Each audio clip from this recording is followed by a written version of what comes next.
বাংলাদেশের সঙ্গে পাকিস্তানের সরাসরি ফ্লাইট শিগগিরই চালু হচ্ছে বলে জানিয়েছেন করাচিতে নিযুক্ত বাংলাদেশের deputy high commissioner S M Mahbubul Alam.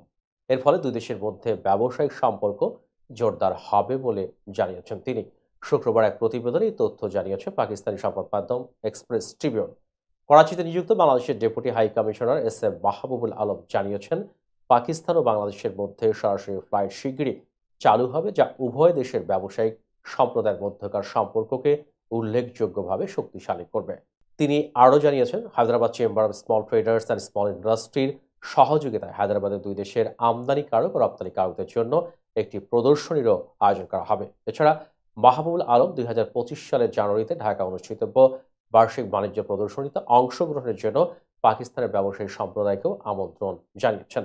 তিনি আশ্বাস দিয়েছেন, ঢাকায় অনুষ্ঠিতব্য এই ইভেন্টে পাকিস্তানের ব্যবসায়ীদের অংশগ্রহণের সুবিধার্থে তাদের ভিসা প্রক্রিয়া সহজতর করা হবে। এক্সপ্রেস ট্রিবিউন বলছে, হায়দ্রাবাদ চেম্বার পরিদর্শনকালে বাংলাদেশের ডেপুটি হাই কমিশনার এসব কথা বলেন। তিনি বলেন, বাংলাদেশের অন্তর্বর্তীকালীন সরকারের প্রধান উপদেষ্টা ডক্টর মোহাম্মদ ইউনূস পাকিস্তানের সঙ্গে বাণিজ্য বাড়ানোর সম্ভাবনাকে কাজে লাগানোর উপর জোর দিয়েছেন। এ সময় তিনি পাকিস্তানের ব্যবসায়ীদের কাছে বাংলাদেশকে অত্যন্ত আকর্ষণীয় বাজার হিসেবে বর্ণনা করেন এবং এইচসিএসটিএসআইকে ঢাকায় তাদের একটি প্রতিনিধি দল পাঠাতে বলেন। তিনি ব্যবসায়ীদের ভিসা প্রক্রিয়া পর্যবেক্ষণ ও ত্বরান্বিত করারও প্রতিশ্রুতি দেন।